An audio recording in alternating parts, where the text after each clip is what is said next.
Well, hello. I was just about to jump up and grab something, which I am still going to do.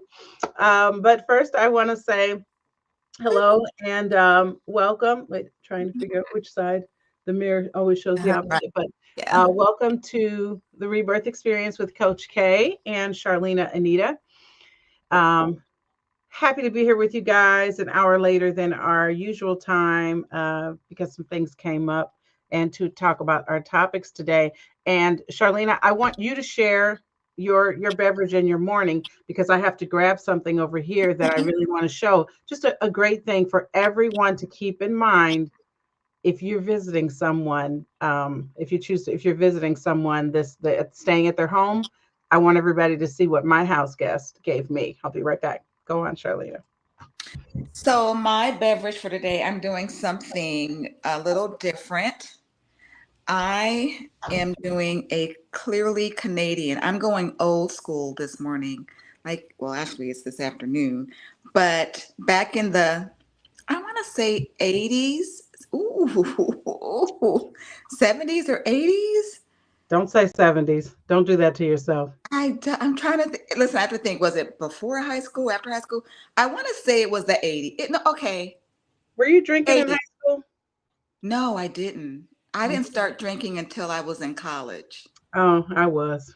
Hmm. To be honest, what difference does So it make now?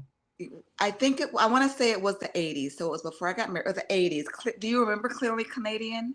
Mm-hmm. Yes. So I am drinking a strawberry Clearly Canadian. So we had some people over yesterday, and just another couple, young couple, and I wanted to make a spritzer, but I didn't have time. And I have these just in case somebody wants, a light, sparkling, fruity, not too sweet beverage. So we had some left over. So I did this. No alcohol. Are you surprised? A little bit. And now that's my jam actually, and that's I'm a late bloomer in that. Not the clearly Canadian. I guess I should try it, but I love Spindrift.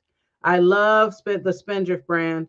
It's just sparkling water with fresh fruit that they squeeze in. Mm, So if it says strawberry lime, that's all that's in there is strawberry and lime. So it's not sweet at all. It kind of reminds me of a dry white wine. okay. And I really enjoy it. I haven't been drinking it as much lately, but I used to have a can of it every night in a wine glass, just as a nice little ritual.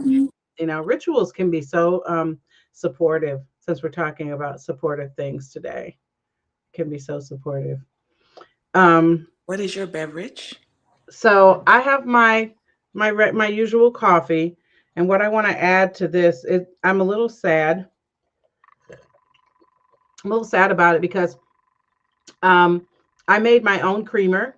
I just got this nut milk machine from Nama, the Nama Juicer Company. I have their juicer, and I just bought their nut milk machine. I'm always into my hippy dippy stuff, Charlena, and I wanted to make my own creamer because I go through so much of what I get from the grocery store, and I really wanted to make it myself. I said, okay, this will save me money, and I can add different flavor combos and have them in cute little containers in the fridge. It's not good. Let me cut to the cliff. Let me cut to Okay. there's no cliffhanger here. It's not good. So I have to keep tweaking. I did make it very fast. It's oats with a little bit of cashew, and then you add a little bit of coconut oil.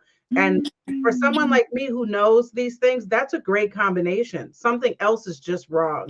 I think that my You proportion. decided not to do it because I've tried oat milk before, and for me it's too watery.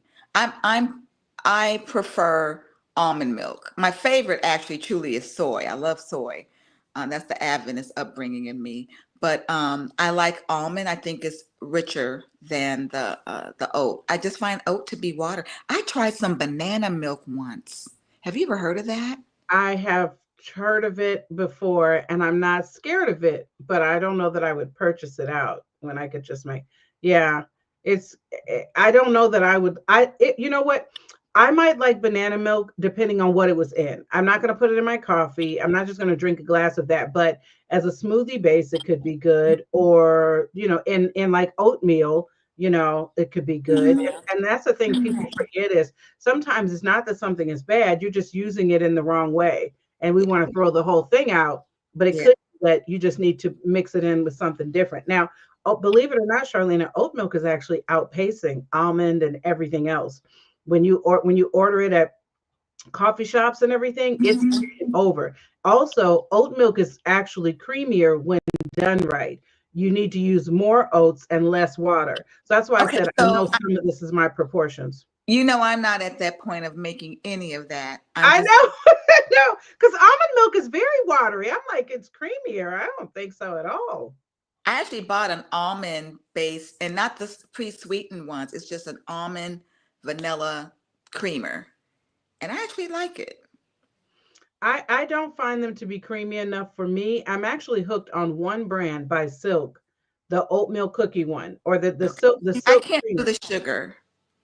And that's the other reason why I'm making my own. So it's not just that this is not sweet enough. I could fix that. It's the flavor that's not Mhm. great. And I have vanilla extract in here, so I have to keep playing with it. I'm not going to quit because the first of all, because I already invested in this machine.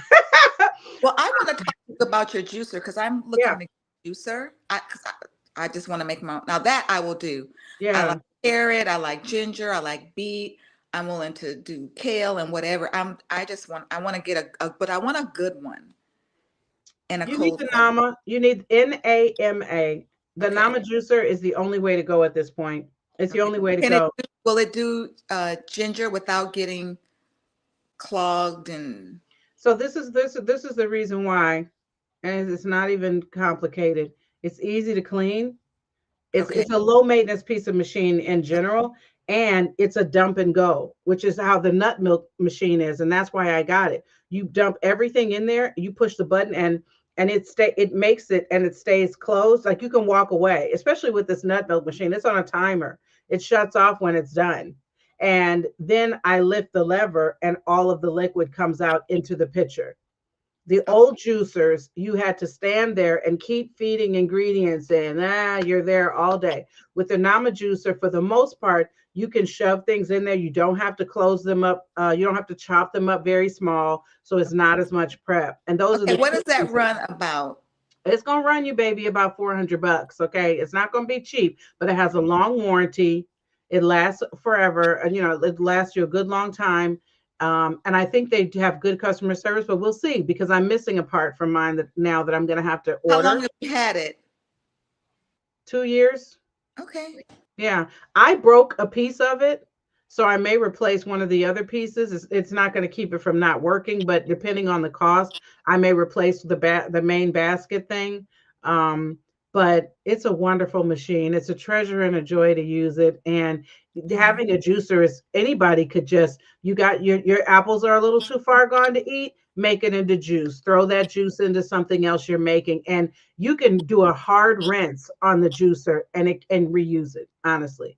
And most of them come with a scrub brush too as well, so you can just scrub it. It's 5 minutes to clean it, if that. Okay. So 10 out of 10 All right. recommend it. And I've had 3 or 4 different juices. Oh, the other thing is just for any health nuts that may be listening, the Nama is a slow masticating juicer. And what that means is it's slowly breaking down the whatever's in there. And that juice is going to preserve longer than the fast masticating juicers because of the oxidation or something that I'm not smart enough to fully explain Mhm. it well. But any juicer that moves slower like that is better for you and is going to extract more liquid from whatever you put in there, which is important. Like a woman. Yeah, the best things take a while to heat up. Mhm. That's not our topic today, Charlena, but it's coming. I do feel like we could go there, but I also feel I'm like okay. So listen, while you were getting us into the beginning of the episode, the little countdown, listen, I'm happy with pivoting to that. I think the topic that we had decided on it would be a little heavy. And I don't know if I want to do heavy this morning. I don't feel, I already changed it. Which topic are you uh, talking about? you said the intimacy one. I changed from that. Oh, okay. Then we'll stick to it. Okay. You'll get back there. Okay. Because I don't think that we can I don't I mean it can be heavy, but we don't have to look at it from a heavy Yeah. perspective. I because think I'm just, you know what? It's just I'm tired. So yeah, and that's it. Yeah. So no, so we're all gonna right. we're gonna touch on this, but we're not gonna be here all day, Okay. because we also have your wedding meeting. Yes, we Um, so did we Cara, move that from 1 o'clock? it's at 1:30. It is okay. Okay, we should be good. Yeah. Okay. I don't think we have as much to talk about today on We that really either. don't. Right. Because I thought So about I just want to canceling. let everyone know who's watching. I am so appreciative to my girlfriend Cara for stepping in for me. So my daughter's getting married in September in Atlanta. I'm in Florida. I can't be as involved as I want. And so Cara went on Friday. She drove all the way from where she lives. So if you know anything about Atlanta traffic, you'll have a great appreciation for what she did and her love for me, obviously, to just deal with traffic in Atlanta on a Friday during rush hour. But she drove all the way to the caterer, and she did the tasting of certain items that are on the menu, and she gave her opinion and perspective and said yes to this, no to that. She was just the surrogate Charlena, and I just want to thank you so much for that because and obviously I trust you with that. Like I trust your palate, you know me, so you did a great job, and I'm excited about the food for Mm, so. I'm not. Let me tell you, my mother even said, "You did that by yourself." She trusted you to be there by yourself. I said, "Well, she was on FaceTime." I said, "Even from out of state, she was like, okay, the carrots look good. Okay, yeah, let's do the fig tartlets instead." I said, "She still weighed in, but everybody's gonna be eating. Like, I'm gonna be like, this is the best I could do, y'all. It tasted good to me at the time." I think it's Yeah. gonna be good. It does taste like wedding food though, to a degree. Let me be honest with that. I don't think it's going to be as tasty as the food that was at your wedding. I was thinking about that after the fact. But I think that, oh, so I got the new contract and she put with the vegetables, something like add salt or whatever. So, yeah, I think that'll make a big impact. So, Yeah. So not quite as good, but out. anyway, listen, I'm also out of prosecco. I thought I had 3 bottles up there, and it was Pinot Grigio. So this is just mango orange juice. I was so disappointed because I Well, look, never. we're both non-alcoholic today. We're both non-alcoholic today. Yeah. And I have stuff that I need to get done today. So I don't want to be too off kilter, okay? Because in 5 days from now, Charlena, 6 days, I will be sleeping in the forest in North Georgia in a tent. And I'm starting to feel. Okay. So, and bravo for that. But are you giving who is going to be like? Okay, well, your mom. I'm assuming your mom. You're going to give her the name and number of one of the other campers, or there's got to be a connection. You Yeah, got that's true. some Okay. I'll send some. accountability person. You know what I mean? There needs to be somebody that Yeah. knows some of the other people that you're with. I know. Yeah. You know what I mean? They're great people, but you're right. I will do Okay. that. I'm not going to give it to my mother because she's pretty helpless in a Okay. crisis. Okay. Well, you Um, got friends there, like maybe Yeah, Karen. I'll turn my. You know what I'll do? I'll share my location with Patient. Natalie all weekend. Yes. Hmm. Okay. So Excellent. you're Excellent. such a mom.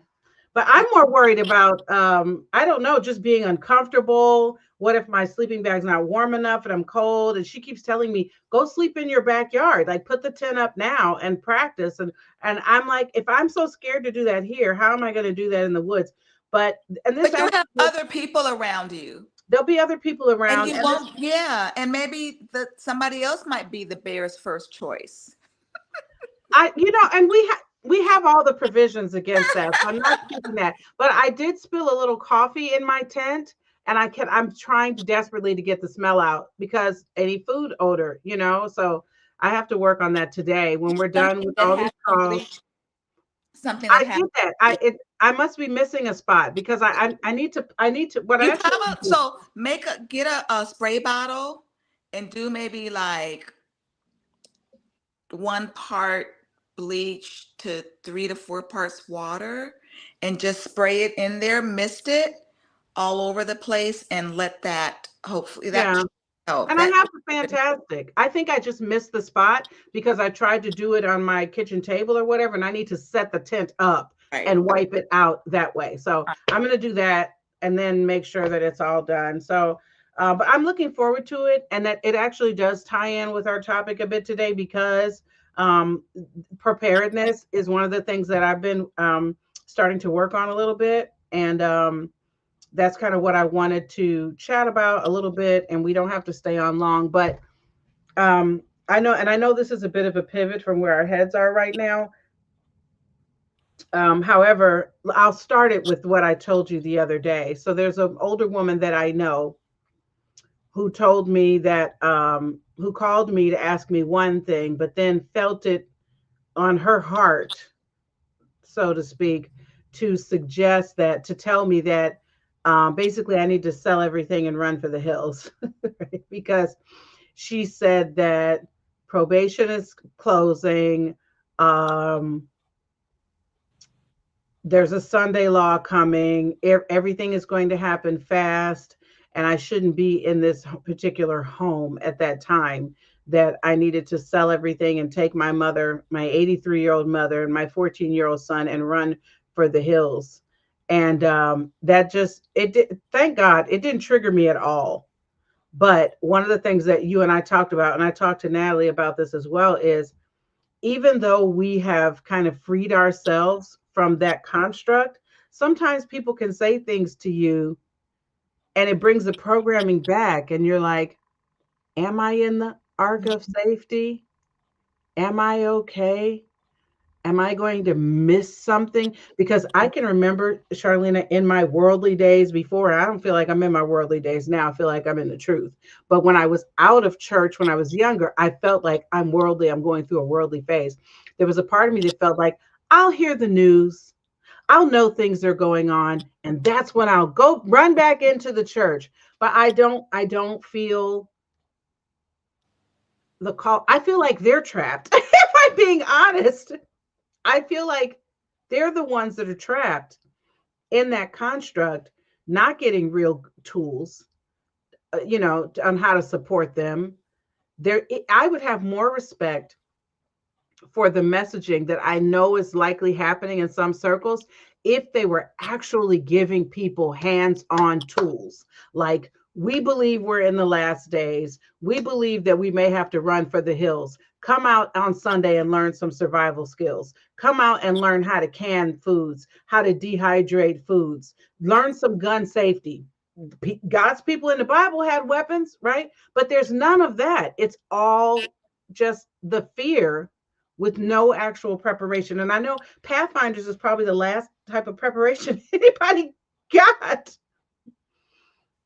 When these you're a people, teenager. we're not even telling people like pay your debt down, keep cash in the home in case there's a power outage. Like, I doubt that there's any practical information being shared in most congregations. So I think let's back up a little bit and, and not make an assumption that everybody knows exactly what you're talking about. So we grew up in a very conservative denomination. We grew up Seventh Day Adventist, and the Seventh Day Adventist denomination has a belief of end time events, believes in the second coming, the literal second coming of Christ, and that prior to his return, that there is going to be a time of tribulation. That's called basically the end days, and that we throughout our life we've been educated about that, and how to look for the signs and how to be prepared, and more from a spiritual perspective and a ministry perspective, but somewhat on I think there are some people that have taken a more practical approach in, okay, moving out of the cities and blah blah blah blah blah. So that's the background that we come from, and with a lot of the events that are going on today, that is, I believe, what precipitated the call or the conversation or change in conversation that Cara had with this friend of hers, and why she felt impressed upon her heart to share with Cara, what she shared with Cara. And so in our conversation that Cara and I had earlier this week, she shared that with me, and it brought us back to our upbringing and just reevaluating how does all of that mesh with who we are today and what's going on in the world. Like what do we do with all of that? And as, individuals, and then also for our family as well. And so I believe, if I can speak for both of us, that Cara and I have both moved away from the traditional box of the religion, the domination that we belong to, and have moved more into a spiritual and relationship based construct. So, I want you to share why you did that, because to your point, I did start in the middle with the challenge, but what caused you to move away from organized religion into a more spiritual approach? And before you answer that, I just remember growing up, my father would always say, people just want to find a way to do the things they want to do. And I held on to that belief for a long time when I was in church, that people who left the church, it was just because they just wanted to do what they wanted to do. And that was just a false belief, but he repeated it a lot. I heard it a lot. And that was something I had to overcome in my own journey. But what? so it's interesting because I think for me, I think that my journey started probably in my teenage years.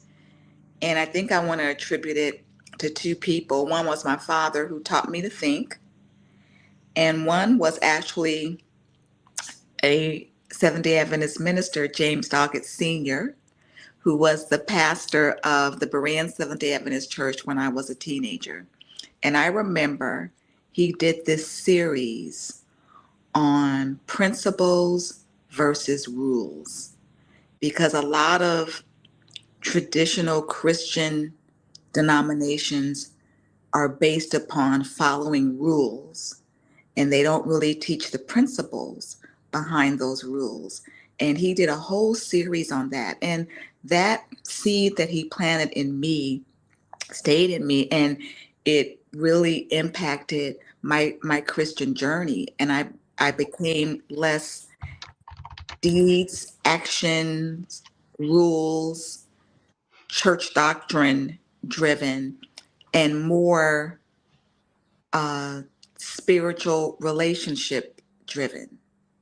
And so that led me to a evaluation of just the church in general. And let me just say this. I have a significant love, appreciation, and respect for the Seventh-day Adventist Church, because so much of who I am as a person today, and the positive qualities, the positive quality of life that I have, comes from that foundation. My life would have been very, very different, and not in a positive way, had I not been raised in the church. I am so grateful for all that it has been and done for me in my life as a person, as a woman. So this is in no way, I mean, I am not bitter about the church at all. I know a lot of people who are, but that is not expected. But as I became more relationship driven in terms of the knowledge of who God is and how I should live my life in relationship to who he is and how he is directing me to live my life, that that became my focus. And I realized that religion can be so not about the freedom that God gives to us, freedom of uh, we're liberated. I Right. believe, when we come into relationship with God, and we become, I believe, less rule and doctrine focused and more focused on humanity and focused on, acts of giving and service and um, truly and living out what's called the fruits of the spirit. So that was my journey. And I think some people are able to do their journey and still stay within that construct, and that works for them.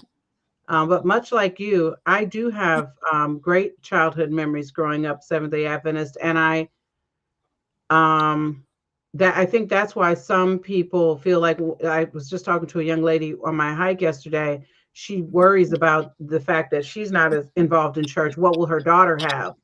She has a toddler. So how will her daughter get that sense of community and connection? You have to kind of go create it, right? It's going to look different if you're not within that construct. And there are a lot of people who stay because of their children. And I have, kind of wrestled that a little bit with Zion. Would he be better if he had kind of that church grounding? You could say yes or no. I'm not really sure. But there's also, so for me, I've had mostly positive experiences with Seventh Day Adventism. I did have some ripples when I became a single parent, had a child out of wedlock, was disfellowshipped. But the disfellowship wasn't something that was in my face. I didn't even live at home anymore. I wasn't even a part of attending that church anymore. But I think it just still added to the overall shame that I felt around what I had done and the shame that I carried around that for so long. But I don't think it had any impact in terms of me leaving, the church hurt, whatever. For me, I just began to see a disconnect um, in several ways. And I think some of the rules just started to seem nonsensical, even the stuff around jewelry, minor things like that. It's like, what are we really focusing on here? But the biggest experience for me was when I did open myself up, which is what they never want us to do, right? Everything that's not like this is very dangerous. Don't Of the go devil. out there.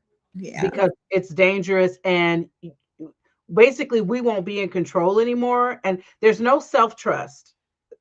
I wish I had taken time to take more notes on this, but there's no self-trust. You are taught not to trust yourself at all. You are not taught to hear the voice of God for yourself or what that even really looks like. Everything is filtered through the church doctrine and through the preachers and things like that. There's all this hierarchy around who's holier than who.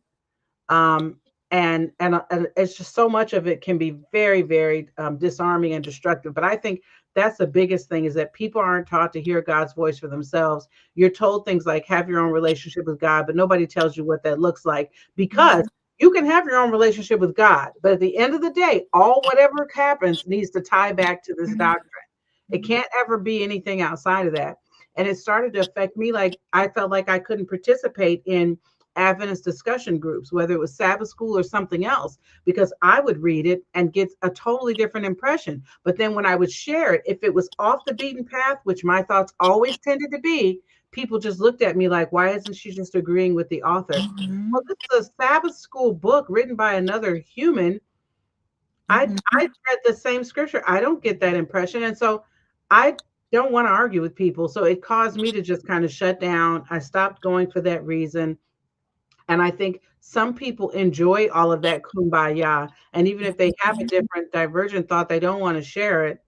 I just kind of was over that. And when I got in the spiritual community, and this is the biggest thing for me, Charlena, in a spiritual community, no one is trying to change you. No one is telling you we all need to be and do these exact things, and this is the only way to get it right. And there's a million ways to get it wrong. And if you get it wrong, very terrible, scary things are going to happen. And so I came to the decision that anything that revolves around fear, shame, control, I don't want anything to do with that. Because fear, shame, control. right, I just don't, opinion obviously, but I don't think that that's of God. He doesn't want us to worship or to be in relationship with him when really it is fear or guilt that is motivating us to be in relationship. I feel grateful. I feel so grateful. Um, I don't even think so. My Seventh-day Adventist history is generational. But my mom left the church when she was a teenager. Actually, yeah, when she was a teenager, she wound up having my brother. Then she met my dad. They had me, got married.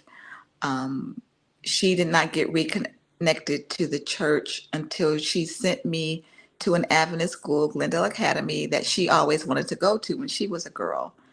And so through that, I started going, I met friends, started going to Pathfinders, and church was social. I want to be around my friends. I want to see my friends. You're there, we're in Pathfinders, but oh, come to church, see, at church, so you can come over for dinner, and that just drew my mother back in. But I don't even know. So and this is the other thing too. I think while my mother was very entrenched in Adventism, what I saw in my mother was a true conversion of her whole person. And that's, to me, that's what happened, is through relationship with God, she was converted. She became a different person.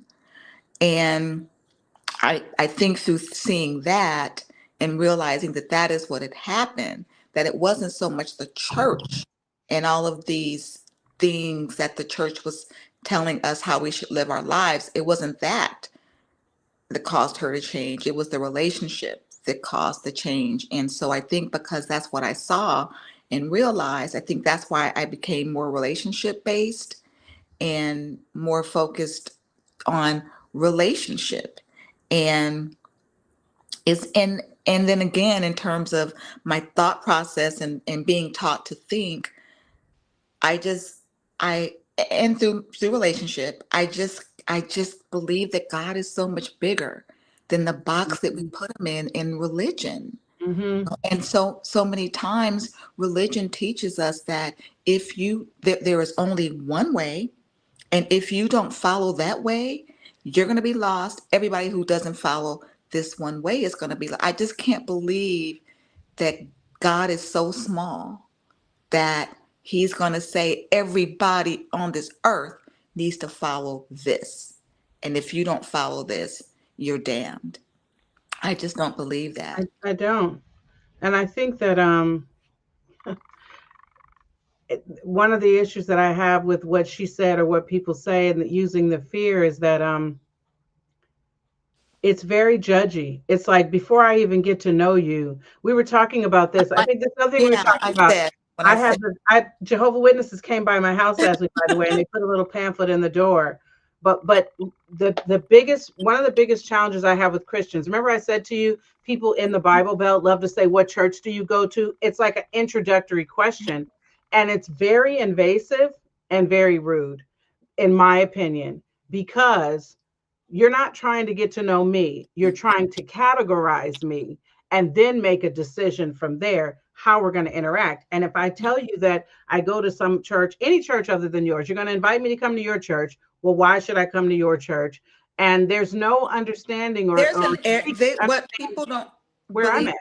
they don't realize there's an arrogance with that Yeah, question.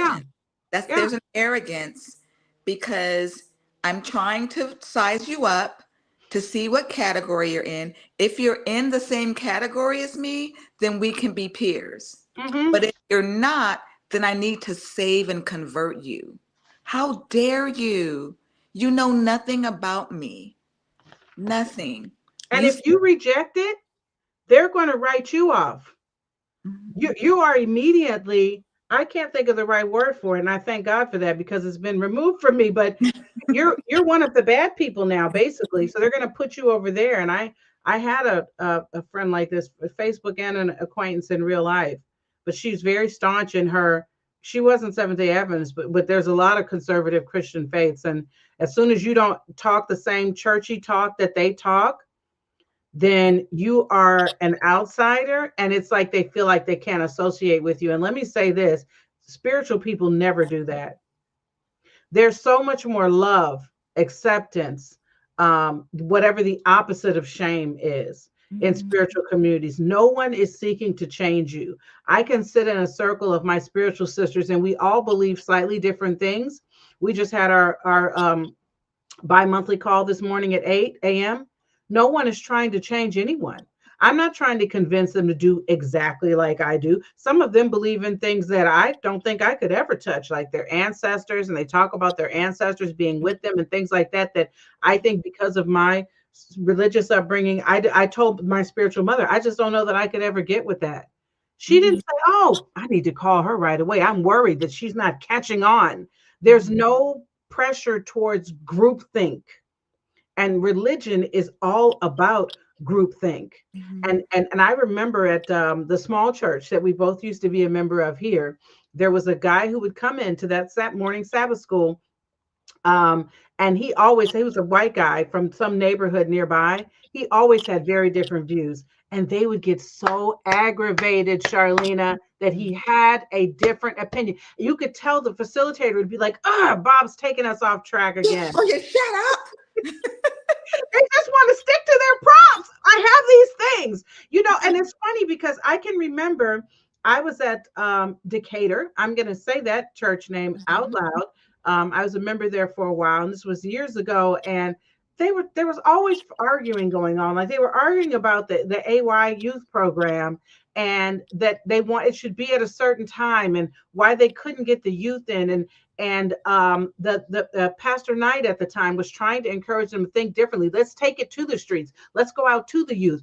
Love People could Pastor. not get away from their construct of that. And even when I was women's ministry leader there, the dear lady, I'm not going to name her, not that she'd ever see this, but I was nominated and elected or whatever as women's ministry leader. And so I was trying to explain to her we should do the prayer brunch at 11 a.m. It shouldn't be first thing in the morning. Moms my age have children and families they have to give breakfast to. And she Mhm. was so she was so inflexible. She was saying things to me like, well, let's just try to keep everything the same for now and see what happens.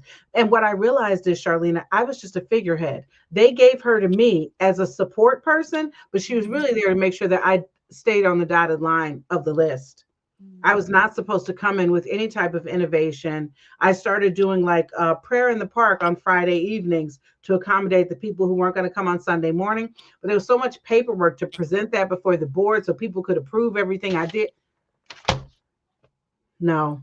And even the things that I heard, the disrespect that I heard in the board meetings and stuff, I just said to myself, this is killing my chances of salvation more than anything else.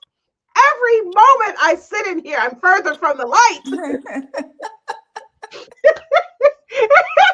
I I just really couldn't. And bless her, I loved her. She was a wonderful person. And let me tell you something crazy about them. Her and her husband, they seem to have like a beautiful marriage and everything. And I'm not knocking that at all. I think it's probably, it's probably true. But she told me and took this as a badge of honor that their niece and nephew had not been baptized because the parents were unsaved, and they snuck them and had them baptized behind their parents' back. Yeah, yeah. Oh my gosh, how did you not go? I probably would have gone off. Oh my She, God. she's an elder. You know what I'm saying? She was my elder, Yeah, and and okay. and what was crazy about it is both of them very soft spoken. Mhm. They speak with soft tones of sweet. This is our. We did this for them to save them and bring them into the ark of safety, and I was just horrified, Mm. horrified. I Mm. don't know whatever happened after that. I didn't say anything. I never brought it up again. But we've got to stop this. Mm. Um, and so, oh my gosh. So you mentioned someone that I would like to bring up, Pastor Knight, Wesley Knight, amazing pastor, person, ministry leader, very impactful messages, very outside of the box. Um, the way that he approaches ministry. And, there's a lot of people out there who have been so, not just Seventh day Adventists, but have been so damaged by traditional religion and denomination. They have been impacted by people who, for whatever reasons, who may have had the best motives, people who were caught up in the box of organized religion, that they exerted their beliefs and their value systems onto other people, that really caused people to be shamed and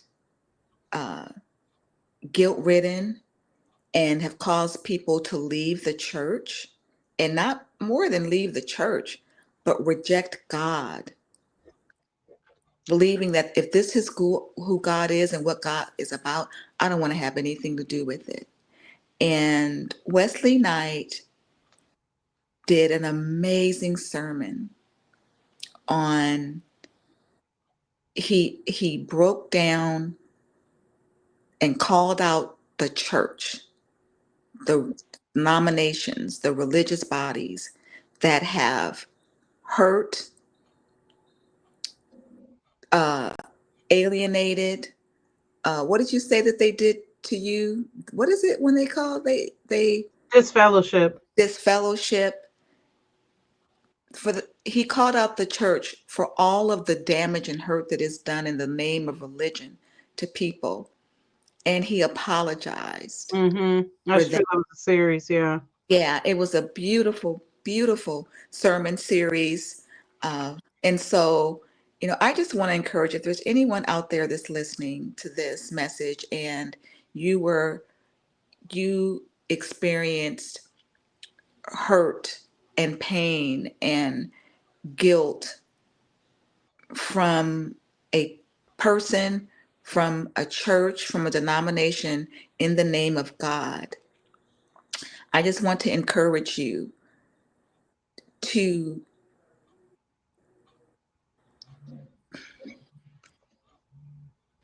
explore who God is for you. Put all that religion stuff aside and get to know the love of God and the freedom of his love in your life. It is a beautiful, beautiful gift. And in the words of Wesley Knight, I apologize for what you went through, what the church did to you, but that's not who God is. God is beyond words, beyond what I could even describe. And I want to invite you to get, if you have chosen to walk away, rediscover him for yourself outside of religion. Um, it's a beautiful gift that's waiting for you. It is. And I want to add to that. So, how would you get started? I would say talk about it out loud when you're alone. It depends on your comfort level. Like some people may be tempted to, do the things you like, get down on your knees and pray. I haven't done that in I don't know how long. I mean, I have now I've laid out flat on the floor and said some things, but I haven't been in traditional in that type of prayer posture in a while. So you have to free yourself as well from what it needs to look like. You could be in your car and Anywhere. say, okay, God, I'm hearing this thing. I don't even know if you're real. I don't know what's happening out there, but I want to try some things, but I'm not sure. Send me something. Send me a sign, something. If you still believe there's a higher power and you choose to believe that there's a higher power who cares about your good, that was what gave me the freedom to do some exploration, because I realized something my mother always used to say, that I don't believe God will suffer anybody to be lost who truly wants to be saved. Mm. And that freed me, because what I didn't mention when I was sharing earlier, Charlena, is first of all, undoing the religious programming is probably the work of a lifetime. It doesn't happen over time because it's in there so deep. And mine, I believe, started when I was maybe 5 years old. I was in Sabbath school, and I remember I know I was about 5 because my legs were swinging off the pew. I couldn't touch the floor. And I used to think about the day where my feet would finally be able to touch the ground while I was sitting. But I think I was chewing gum or something like that. And little sister Elmore looked at me and said, "Stop chewing that gum before you burn in the lake of fire. You're going to burn in the lake of fire for chewing." Oh, wow. Yeah. And I'm telling you, I was too young. I was so young to have that memory, but it stuck with me. And there may be things that have stuck with some of you, like one little thing that you heard here or there, and you're making adult decisions based on something somebody said to you when you were 5 or 6 years old, and it wasn't true. But because they were in a position of authority, we believe them. Mm-hmm. And so that's why I put this in the chat. I actually have a link to something I'm going to put in here as well, to a document. I hope people will be able to click the link. But you may have to repeat this to yourself over and over again. When you feel fear, that's not God. Mm-hmm. Even if it's fear within a religious environment, it's not God, because God said he didn't give you a spirit of fear. Mm-hmm. So you can cast it out. Ooh, that's not God. I wouldn't be afraid. You could be sitting in church and hear a pastor say something and you feel afraid. That's not God. God didn't give you a spirit of fear. Now you have to wrestle with different passages of the Bible, different stories of the Bible, different things that happen. All of that is part of your work to do in as you seek to uncover the right path for you. But I would say the biggest thing that I learned with the spiritual work that I've done over the past 2 years is to hear God in here. That and what I have told my son and other people is that what I have learned is that God's voice is always dominant, and it's the first voice. So if I'm about to make a decision, God is supreme, sovereign. The first voice is going to say, "Oh, don't do that," or "Pick this one." But we are not used to listening to that first voice at all. And what happens is that second voice comes in quick. And that's why some people will say that when God is directing you to do something, you need to get started, because deceptive intelligence will come in and start immediately trying to talk you into doing some counter plan that is not what you were originally told. So it does take practice. And what I did was in little ways. It's something I couldn't find around the house, small decisions. Show me where this is, Holy Spirit, or show me what to do here or there, so that I could learn to hear that. Mm-hmm. And it was not easy at all, because I was not used to listening to what felt like myself, because we are taught inappropriately, lean not on your own understanding, and we think that means internal. I can't even go. I'm getting passionate and don't have time to go into this, Charlena, but there's something that some of the spiritual teachers that I listen to talk about in terms of this separation that we feel from God, that God is out there somewhere and we're waiting for God to come and tell us things, when God is within us all the time. He said he made us in his image. Jesus said, "I've given you the Holy Spirit as a comforter." It's in here. Everything we need is in here. He's omnipresent. He's able to be everywhere. So what I was doing before, coupled with approval addiction, I think a lot of people have, I would hear the voice. I would feel it in my body, what I should do or not do, but I didn't trust that at all, because that's not what I was taught. So then I needed to march my situation around to multiple people who I felt were stronger Christians than me. And if 3 out of 5 said I should take path A, I would do it, no question. And that was my work. And I think a lot of people are trapped in that because they've drowned out their own voice so much because of fear, or like me, it was the shame and guilt I felt. I'm not really worthy of God really talking to me directly. I don't think I even connected to the possibility of that. Didn't understand what people meant when they say God told me. And some of them, I don't know if God told them or not, but they're entitled to feel that way. So I had completely drown that voice out. And the freedom, I was going to ask you about the freedom that you feel. The freedom that I feel now is because I know I can trust myself. I can trust my God self. I'm not God. I'm saying that God will speak to me directly. And that's why, circling back, when the woman said to me, you need to sell your house, you need to do these things, Cara 2 years ago would have been in a full on anxiety panic all week long over her saying that. But where I am now, I simply said to her, I appreciate that. I trust that the Holy Spirit is going to tell me exactly what I need to do when I need to do it. And I was done. It's no confrontation, nothing.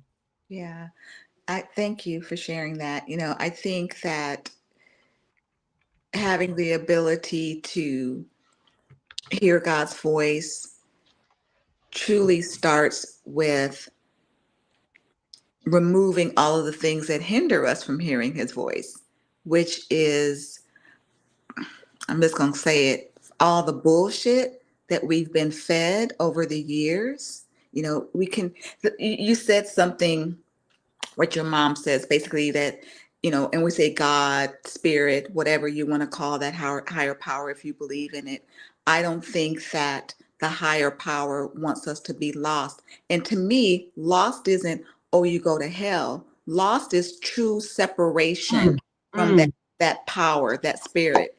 That Not spirit, on your path, not on your it life path. it wants communication. It wants connection with us. We're created that way, to have that spiritual connection to that higher being, and that higher being desires that for us. So it's not a loss of you're going to hell. It's the not wanting the loss of us not being connected.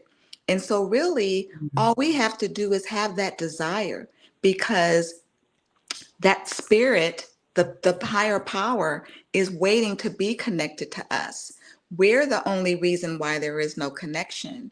And I think when we desire that, when we open ourselves to that, when we ask, please remove anything that's in my life that's a barrier to me connecting, when you truly share that, if that's truly where your heart is, it opens the door for that connection and that relationship. And when you and so I listen, I'm when it comes to my relationship with God, it's I talk to God like I talk to a person. I just do. Some of my best conversations are in the shower, or if I'm driving. I'm just the thoughts I'm talking. Sometimes if something pisses me off, I mean, like, Lord, this is just me. But Lord, that puts me the fuck off about that. And how should I deal with that? Because I'm not really feeling that. And because of the relationship, now that's mine, but the Lord will say, I feel an impression to, okay, you know what? All right, chill out, look at it this way, deal with it that way. But I just want to say that it all comes down to relationship, and just know all you have to do is want it. And I think there's a verse that says, you will find me when you seek me with all of your heart. All of your heart. That's all. You just open up your heart and seek, and the spirit, the power, the source will reveal themselves to you, and you go from there. And so that, to me, and that's where the freedom comes, because once you have that, nobody can tell you, oh, if you don't do this, da, da, da, da. No, because you're going to be in tune with the creator of all, who is going to give you the direction and tell you what you should be doing, tell you to go here, do this, don't do that, and you can be in peace. So the noise around you. So that's why Cara, when whoever this lady was that called her that said you should be doing this, and this, she immediately reverted back to what she knows, and who she knows gives her direction and guidance. She said, when I am directed by God, when the Holy Spirit leads me, then I'll know when to move. So, so we didn't come on here to preach, but we just felt very impressed to just have a conversation about relationship with a higher power. And I just also, the other thing I want to share is, I just, again, I said that, but God is so much bigger than the box that we put him in. The creator, the the the universe, the whatever you want to call that power, is so much bigger than a box that man can put it into. Yeah, and I can't stress how much this is your individual work and path. And Mhm. because um I made a couple of notes, but they kind of tie together, and I have some quick hits from things I put in the chat. But um as I've been on this journey, and several friends of mine who are still affiliated with the church, who know that I'm not, because it's not something I don't care enough about what people think anymore to even share this kind of thing, like on and on. I've shared it, but I don't talk about it all the time. But what I've noticed is, and this came from two different people, as I was talking things and saying something like the Holy Spirit will tell me what I need to do, both of them said on separate occasions, "Oh, I'm so glad you said that," and reference the Holy Spirit. Why, Charlena? Because Christians are taught to mind other people's business. And so they're worried about me to a degree. And me saying Holy Spirit is like, okay, she's still connected somehow with the whatever. It's like it gave them some sort of note that, phew, I don't have to spend too much time rescuing her. I'm sure she's going to come back to the fold or whatever. I want to say, I wrote this down: focus on yourself, mind your business.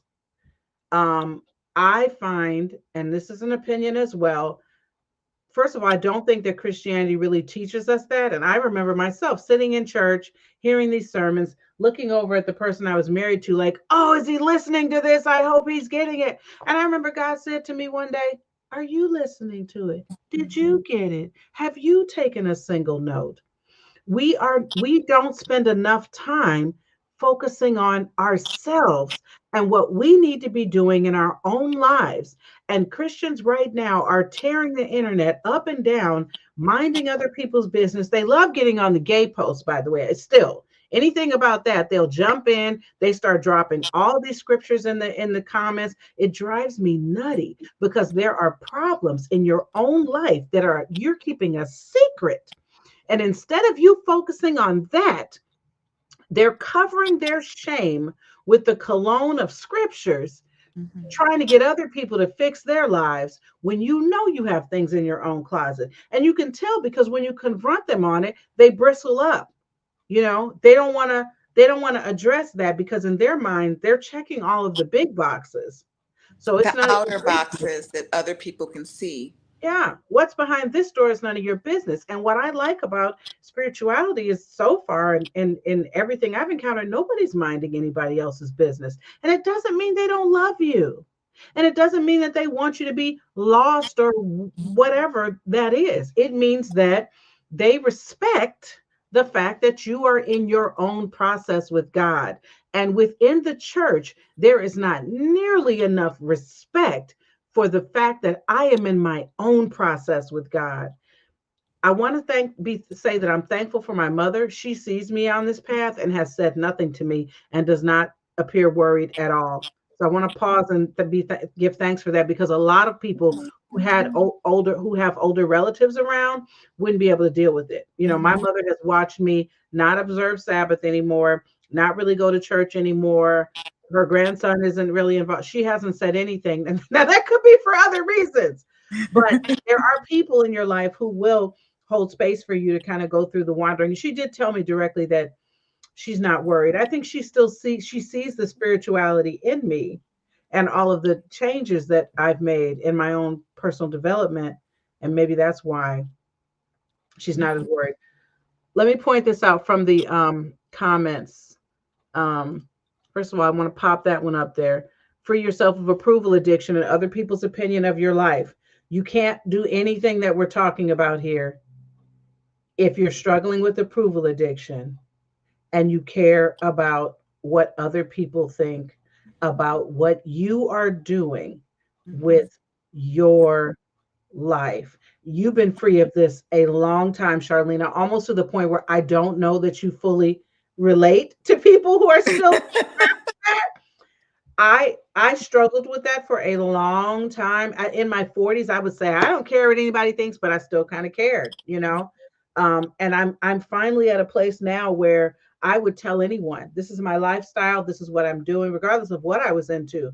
I just don't care anymore because you're hiding And you from know what? things The and God interesting sees thing is, everything. So what? you don't you don't even have to proclaim to the world that you don't care about what other people think. The way that you live your life will show that you're at peace with the decisions that you're making in your life. Right. And you know, and you can get to this place, y'all, and know they're chopping your name up at different tables, and you do not care. That is There's something incredible. This is where the real freedom is. mhm, You can wrestle with God. Show me what in my life needs to be fixed. But I mhm, do not have to care mhm. about what other people think. And you cannot move forward in any of this as long as you still care about what people think about what you are choosing to do with your own life. Try God, trust God, open your mind to looking at different things, reading different things that even if you were told you shouldn't do that, I would just offer that if you're feeling nervous about it, what I would do is say, okay, God, I would say it just like this. This looks a little different. It's a little different Mhm, here. Should I be doing mhm. this? Let me know. And when I asked that question, I was in a very neutral place. Like if God had said, put that down right away and don't touch it again, I was more than happy to do that. And I got nothing but peace in my spirit. So definitely certain things you may want to say, oh, let me approach this, with a little care. But I was before that just always worried I'm going to look at these things and get too far out there. I'll be one of those people that's just out there. That's how we would talk about people who used to be in the church and now they're doing other things that look weird or different. They're out there. And I'm safe. Now we're not happy over here. We don't have any peace, joy, contentment, none of that, but we're Mhm. safe. We're Um, full of guilt and yeah, I'm still carrying all the guilt and shame. There's so much guilt and shame in church and in spirituality and the processes that I went through, especially the main one in 23. I saw so many women get freed of shame. I've never seen that in church. So many women publicly admitting the worst things they've ever done. Everything from I had a kid and my husband still thinks it's his to giving somebody an STD. One person admitted that they, something inappropriate with a family member. It was like, and there was no more shame when that process was done. There was no more shame. It was wiped away. You can't get that in church. And I remember thinking that the whole time I was going through that. I was like, wow, there's so much freedom here. We're gonna close, Charlena, but I want to put this up here and encourage anyone to read this. And then I forgot to share my gift basket with you. I don't know if I have the little book that this came from. Okay, well, there's a book by Og Mandino.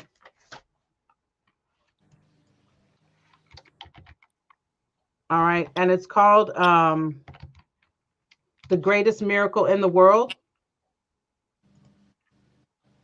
I'm going to put it in the chat before we close, but he has a book called The Greatest Miracle in the World. It's a very small little paperback book. It tells a wonderful story of a friendship between two people. And then chapter 9 is called The God Memorandum. This link here will take you to the exact same words. It's from Iyanla Vanzant's website, but it's the exact same words from the book. I encourage you to read anybody to read the whole book, but this God Memorandum, it's like a love letter from God mm, to you. It's beyond words that I can even describe on this call, but it will take you to a place of tears. And I think that it's an excellent starting point for anyone who wants to try to feel for themselves, feel out why am I here? Why did God bring me onto the planet? What is my purpose? And especially if you're feeling lost and you're kind of floundering, this God memorandum. And she said, if you read it every day for 100 days, it'll change your life. It's long, so you may not be able to do that. The other thing I would offer for anyone who feels open to this, because this is what I'm going to do, is record yourself speaking it. You can use an audio app on your phone. I have something like that, and just read it to yourself. And you can even substitute. We're over time, Charlena, but I'm going to just give an example of that, okay? Because I think this would really help somebody. I want to share it and just give you an example of what I mean by how you can record it to yourself. And hold on. It's a unique practice to do something like that, but it would really support you. So can you see that? Is that too small, Charlena? Probably so. No, that's a good size. I can see Okay. that. All right. So this is what it starts with. Take counsel, I hear your cry. Mhm. It passes through the darkness, filters with um, through the clouds, mingles with starlight, and finds its way to my heart on the path of a sunbeam. Know, I'm skipping this part here. Know that I hear you also. Be at peace, be calm. I bring thee relief for your sorrow, for I know its cause and its cure. Listen to this line. You weep for all your childhood dreams that have vanished with the years. You weep for all your self esteem that has been corrupted by failure. So now pausing and stopping there. As you read this to yourself, you can also change it to say, I weep. I weep for all my childhood dreams that have vanished with the years. I weep for all my self esteem that has been corrupted by failure. So you can insert yourself, which you can do the same thing with scripture. And you can put your name in there to personalize it for you. There's nothing wrong with that at all. And so you can do this recording. And then once you have a recording of your own voice reading the letter, basically reading the letter to yourself, then I would offer that you can listen to that in the morning, in the car, on the way to work, or wherever you're going. You can sleep to that at night, play it at night before you go to bed or as you go to sleep to help bring you closer to the love of God specific to you and helping you understand really how God sees you, what your purpose is on the planet, all of that sort of thing. This is a tremendous treasure and a joy. Mhm. And I would offer that you read it through first once. And what I'm going to do is write out where it's appropriate for me to say my, where it's appropriate for me to leave it. Because if God is speaking to me, that it's going to make sense a different way. Mhm. So read the whole thing through, decide if you want to modify it, if you want to keep it in the form that it's in, but it will bless you tremendously. Everybody's pain is not the same. Everyone's journey, everybody hasn't gone through the same level of trauma and things like that as everyone else. For me, when I read "You weep for all of your self-esteem that has been corrupted by failure," I almost hit the floor right there because I've struggled a lot with self-esteem issues. If that hasn't been your struggle, there may be another part that lands for you. But it's absolutely beautiful, just a beautiful writing. And so I wanted to leave you guys the link to that, and hope that someone takes me up on that and decides to read that God memorandum, because there's so much brokenness and pain and so many people who feel hopeless, and this, the one read of the God memorandum, will shift your Mhm. thoughts tremendously. Anything else you want to add on that topic? Just thank you for sharing. I will send you. I'm going to email you the document there, Okay. so you can look it over. I think, and I would encourage you, even though certain parts, may not have as much impact on you as others, I would encourage you to read it through, because I think it would just be a gift for you in your own personal time. Okay. Thank you. So good. All right, we're going to close out and go to the wedding meeting. And as we do that, what I want to say to you guys is we've talked a lot about friendship on this show, right? Well, Charlena, the next time I come visit you as a guest, the pressure is on, because I had a house guest this weekend. Now, she told me in advance, I'm the best house guest ever. I don't bother people. I do my own thing, because I'm very introverted in my own house. But we ended up having a wonderful time, and I learned how much I am recharged when I'm around somebody and we have shared interests and great conversation. And I have friends that I love dearly, but I don't share the interests with them. And so it becomes a strain at some point for me, and I'm ready to go because we don't have as much in common. And she's a younger woman, 38 years old. She was escaping for the weekend to attend a conference, but she has 3 young children at home that her husband was taking care of. So she was like, all I need is sleep. Like, you don't have to do anything for me. And I really didn't do, I gave her a wonderful guest room and that was it. But came in late last night and brought me this little basket. Oh, wow. She went to Marshall's and put this together and gifted this for me. Now, I met her. Her name is Sade. She wants to come on the show sometime just to talk about anything. You'll love her. She's a bright light. And so I met her when I was in Eric Thomas's Breathe University program for several years. And we used to be on a daily accountability call together. We'd only met in person one other time. We stay in contact, video chatting. And so she said, I'm coming to Atlanta. And I was like, oh, yeah, you can crash here. This beautiful basket right here has in it a candle. And I already have, what's crazy is I have this exact candle, but it's almost gone. So I was like, you got me another of the same one. And then she said, and she walked me through everything and why she picked it for me and what she thought about. And so she said, I figured you would like this journal/notebook because it's small enough to put in your bag and you can carry it with you all the time. So if you get thoughts or inspiration or whatever, you can write them down and use it just for that purpose. I was like, how does she know me so well? Then she got me these delicious dark chocolate sea salt caramel sweet. They're so good.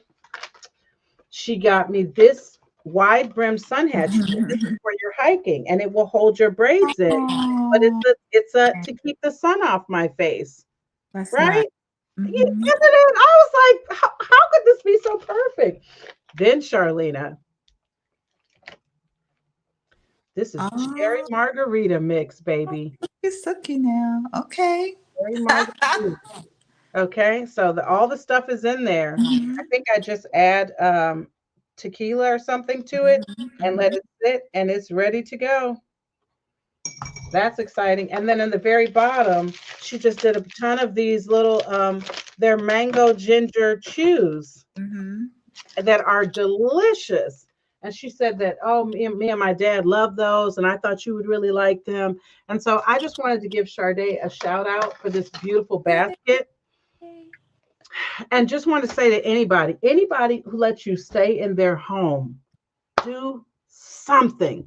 I don't always do this, but as a person who's had my fair share of house guests, I do my best when I stayed at Charlena's home. And this was really more as a test to me. Remember, Charlena, I took a picture of the bedroom as it was when I got there because I wanted to put it back exactly as it was. And I tested myself and I still got it wrong. But I did make it. You did well. Give the host something, because when you're staying in someone's home, I don't care how welcoming they are or how extroverted they are or whatever, you're in their space, man. You're in their space and they're not able to do things the way they would if you weren't there. It could be any little thing. And I just feel like, and you know what? Even if like not everybody has the ability to go and put together a basket, right? But that's your friend, that's her thing. But there is something you can do. You can go on to, after you get home, you can go on to Amazon and you see something that, oh, this might be nice, or they could use this. Send that to them with a little thank you note. You can put a thank you note in Amazon and have it sent to them. It's very, very easy. Anybody can do it. Do something. So, and if you can't do any of that, you know what you can always do? Clean something. Clean the kitchen. Clean the bathroom that you used before you leave, something like that. But what I would offer is, if you're going to do something, don't miss this, pay attention right here. If you're going to do something in someone's home, talk to them first.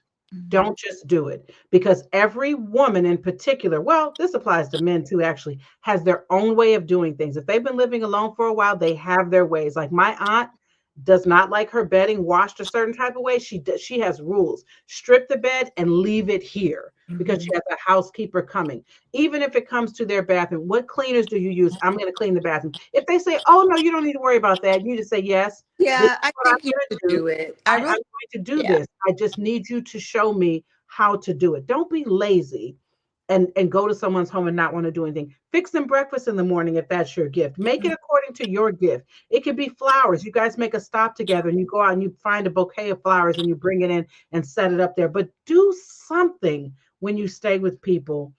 And I just appreciate her for that. And I think more people should do it because I have people who I would never let stay with me again because they were terrible guests, and didn't want to contribute or add anything just because they felt like I was, a relative or whatever. And I just would never. And not to mention, if especially if I can't come stay with you, but I open my home to you. Show some gratitude. So I'm grateful for her. That was nice. All right, well, it's time for a breath, and let's wrap it up. Let's wrap it up. Let's do our breath. Hold on, I'm going quick. I'm just going to. I'm going to enjoy a beautiful Sunday here today. Yes, we are. We are. Okay. All right. So I pulled this. I'm not going to read a lot, but whoops. Happiness.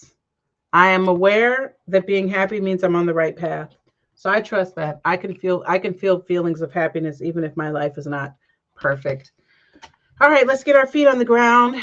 And today, in the interest of time and wedding planning, we're just going to do one breath. So right now, just calm your body down. And wherever your thoughts are, bring them to this moment, right here, right now. This is the present. This is the gift. You can make time for this. Find your breath. What I mean by that is just notice where the air is flowing through your body. What a gift. What a gift that is. And relax your body. Your spine is erect, almost like someone's pulling from the top of your head. Your spine is erect. You're relaxing your shoulders, your belly, your tongue. Eyelids are closed. No one needs anything from you. I'm going to breathe with you this time, so I will not be counting, but we're going to do an inhale through the nose for 4, hold for 4, and then exhale slowly through the mouth.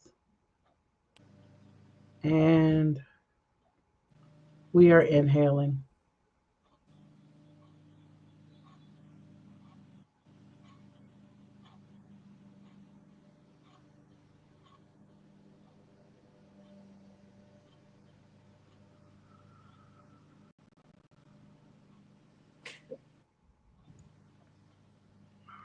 And as you feel ready, open your eyelids and come back.